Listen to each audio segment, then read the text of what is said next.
Hello students, welcome to new class or welcome to commerce class 11th class. I am your economics teacher Kriti Gupta. Here we start our first chapter of economics. First of all, I will tell you the books which you follow in the 11th class, that is Introductory Microeconomics, and second book is Statistics. First we will follow our first book, that is a Introductory Microeconomics, publisher TR Jain or VK publication. Here microeconomics, and here is your first chapter, that is economics and economy. First of all, what do you mean by economics? आप economics के बारे में क्या पढ़ के आ रहे हो? Economics क्या होती है? आप 10th में पढ़ के आ रहे हो कि इकोनॉमिक्स क्या होती है? आपने सब्जेक्ट रीड आउट किया है इन सोशल स्टडीज़ कि इकोनॉमिक्स क्या है. According to you what is economics? Yes, economics means you say sell और purchase anything. We can say that, or we can say that any production activity that is involved in the economics. But in our economics or in our microeconomics, we will study the proper wording of economics and economy. सबसे पहले topics कौन कौन से cover करने हैं हमने इस chapter में, that is what economics is about, कि आप इकोनॉमिक्स के बारे में क्या जानते हो और इकोनॉमिक्स क्या होती है. Next is micro and macro economics, that is the branches of economics. ये जो माइक्रो एंड मैक्रो मैंने वर्ड लिखा है, ये क्या है? इकोनॉमिक्स के ब्रांचेज हैं. Third topic is positive and normative economics.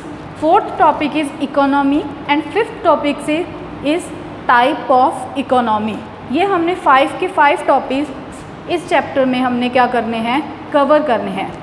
तो फर्स्ट हम स्टार्ट करते हैं अपना first topic, that is what economics is about. सबसे पहले इकोनॉमिक्स क्या है? इकोनॉमिक्स को समझने के लिए हम डेफिनेशन देखते हैं, उसके बाद मैं आपको प्रॉपरली उसकी मीनिंग बताऊंगी कि इकोनॉमिक्स का मतलब क्या होता है. So definition is economics, it is a science of human behaviour. Economics क्या है? जो भी ह्यूमन है, जो भी पर्सन है एक, उसके बिहेवियर में जो भी चेंजेस या फिर उसके बिहेवियर में हम स्टडी करते हैं, उसके बिहेवियर को स्टडी करते हैं कि वो क्या कर रहा है, कौन सी एक्टिविटीज़ परफॉर्म कर रहा है, वो सभी किस में इंक्लूडेड होता है? इकोनॉमिक्स में. तो इकोनॉमिक्स का मीन्स क्या हो गया? It is a science of human behaviour. ये एक स्टडी है ह्यूमन के बिहेवियर को करने की, कंसर्न विद, जो कि कंसर्न है किसके related? Allocation of resources. First of all, what is the meaning of allocation of resources? Allocation of resources का मतलब क्या है? I will explain word by word what is the meaning of allocation. Allocation means utilisation, fully utilisation. Allocation का मतलब होता है proper utilise करना. जो भी हमारे रिसोर्सेज है, रिसोर्सेज कैसे हो सकते हैं? कोई भी गुड हो सकती है, कोई भी कॉमोडिटी हो सकती है, या कोई भी हम कोई भी गुड को ले सकते हैं, कोई भी प्रोडक्ट को ले सकते हैं. वो किस में इंक्लूड होता है? रिसोर्सेज में. फॉर एग्ज़ाम्पल अगर हम बात करें milk, milk is a resource. For example table, table is a resource. So all are included in the resources. तो जो भी रिसोर्सेज ले रहे हैं हम, उनका प्रॉपर यूटिलाइजेशन करना, कि कैसे हम उनको प्रॉपरली यूटिलाइज़ करें कि उसकी कोई भी वेस्टेज ना हो सके. तो इसका मीनिंग, अब फर्स्ट और सेकेंड लाइन का मीनिंग क्या है? It is a science of human behaviour concerned with the allocation of resources, जो कि कंसर्न है किसके? Allocation of resources, proper utilisation होनी रिसोर्सेज की. इन सच अ मैनर, इस तरह से जो कंज्यूमर है, फर्स्ट ऑफ ऑल हम इसके मीनिंग्स देखते हैं कि ये क्या होते हैं. कंज्यूमर, कंज्यूमर क्या होता है? कंज्यूमर मीन्स क्या होता है कि कंज्यूमर जो भी कंजप्शन कर रहा है, a person who consume the goods, who uses the goods, who utilise the good. Person, एक पर्सन जो कि person who consume goods. Consume means use करना या यूटिलाइज करना या कंजप्शन के लिए. कंज्यूम द गुड्स, कोई भी गुड हो सकती है. फॉर एग्ज़ाम्पल अगर मैं मिल्क बाय करने जा रही हूँ किसी भी शॉप में, अगर मैं मिल्क बाय करने जा रही हूँ किसी भी शॉप पे, that I am a consumer of that shop. तो कंज्यूमर क्या होता है? वो पर्सन जो कि कंज्यूम करता है गुड्स को, हम उसको क्या बोलते हैं? Consumer. Next is a producer word. Producer क्या होता है? Producer is that person who produces और हु मैन्युफैक्चर द गुड। जो गुड को बनाता है, जो भी प्रोडक्ट को बना रहा है, उसको हम क्या बोलते हैं? प्रोड्यूसर। पर्सन हु प्रोड्यूसेस और we can say that manufacture the goods. वो पर्सन जो कि कोई भी गुड को मैन्युफैक्चर कर रहा है, मैन्युफैक्चर मीन्स बनाना, तो मैन्युफैक्चर कर रहा है या प्रोड्यूस कर रहा है, हम उस पर्सन को क्या बोलते हैं? Producer. Next is a society. Society word क्या होता है? जो भी हमारे इन्वायरमेंट के नियर अबाउट होता है, हम उसको क्या लेते हैं? सोसाइटी। नेक्स्ट अब हम इसके मेन ऑब्जेक्टिव्स देखेंगे कि कंज्यूमर का मेन ऑब्जेक्टिव क्या है, प्रोड्यूसर का मेन ऑब्जेक्टिव क्या है, एंड सोसाइटी का मेन ऑब्जेक्टिव क्या है। First of all consumer.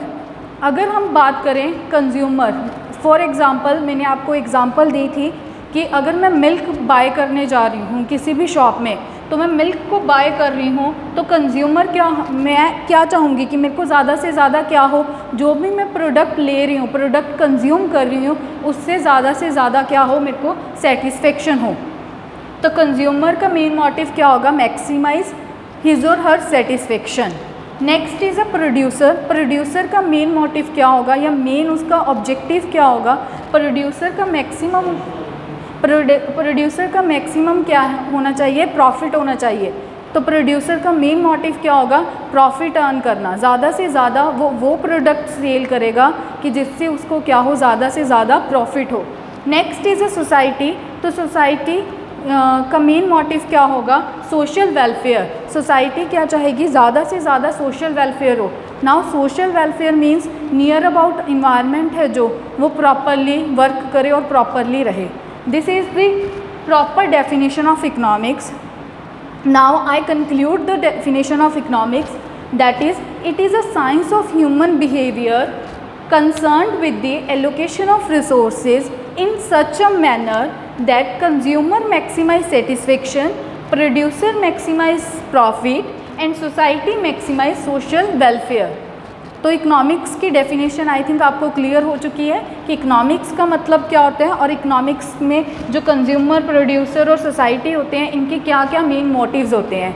Our next topic is what is the essence of economics.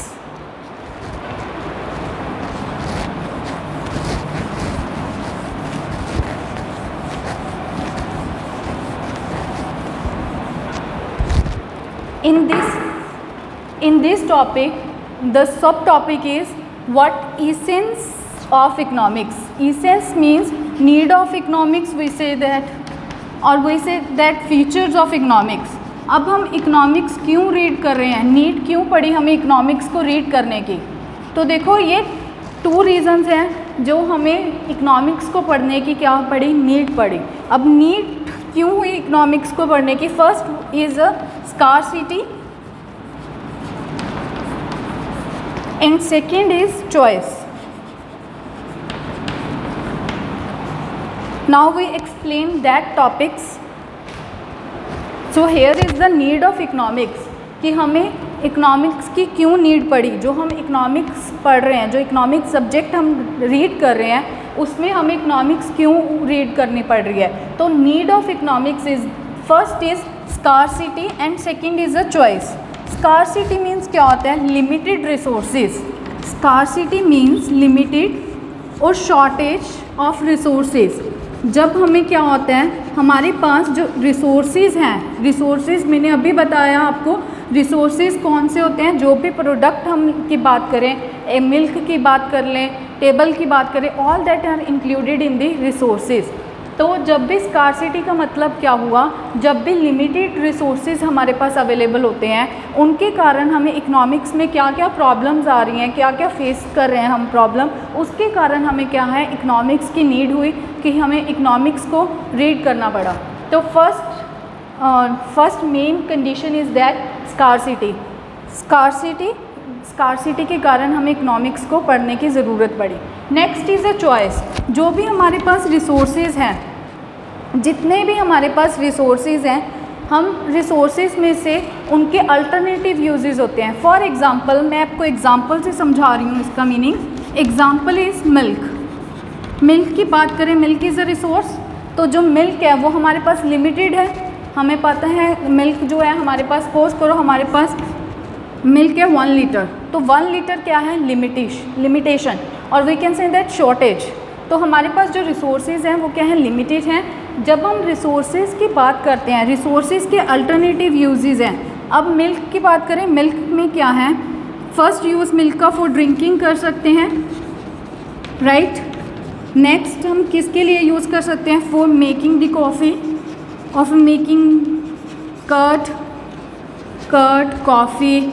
Alternative uses हैं। अब देखो एक ही रिसोर्सेज के क्या है, अल्टरनेटिव यूजेस होने के कारण हमें चॉइस करने में प्रॉब्लम आ जाती है कि हम जो रिसोर्सेज ले रहे हैं उसको किस चॉइस से लें, किस अकॉर्डिंग लें। अगर मेरे को ड्रिंकिंग के लिए चाहिए तो मैं ड्रिंकिंग के लिए 2 लीटर ले रही हूँ। अगर मेरे को कर्ड के लिए चाहिए तो आई कैन बाय 1 लीटर, और अगर मेरे को कॉफ़ी के लिए चाहिए so I can buy 1 litre. तो अकॉर्डिंग टू द चॉइसेस और according to the uses of the resources हम उस चीज़ को बाय कर सकें। तो ये हमारे इकोनॉमिक्स हमें ये प्रॉपरली इन सोल्यूशन देगा कि हम जो रिसोर्सेज हैं लिमिटेड हैं उनको कैसे डील कर सकते हैं, और जो चॉइसेस हैं रिसोर्सेज की डिफरेंट अल्टरनेटिव यूजेस हैं, अल्टरनेटिव यूजेस और चॉइसेस, अल्टरनेटिव यूजेस और चॉइसेस के कारण हम कैसे इसको जो प्रोडक्ट है या जो गुड है हम उसको कैसे बाय कर सकते हैं। आज हमने अपनी इस क्लास में क्या क्या किया कि what do you mean by economics, कि इकोनॉमिक्स क्या होती है। नेक्स्ट हमने किया नीड ऑफ इकोनॉमिक्स। ये 2 टॉपिक्स हमने क्या किए हैं इसमें क्लास में कवर किए हैं। For the next topic that is a micro and macro, we can discuss that topic in our next class. Thanks students, have a nice day.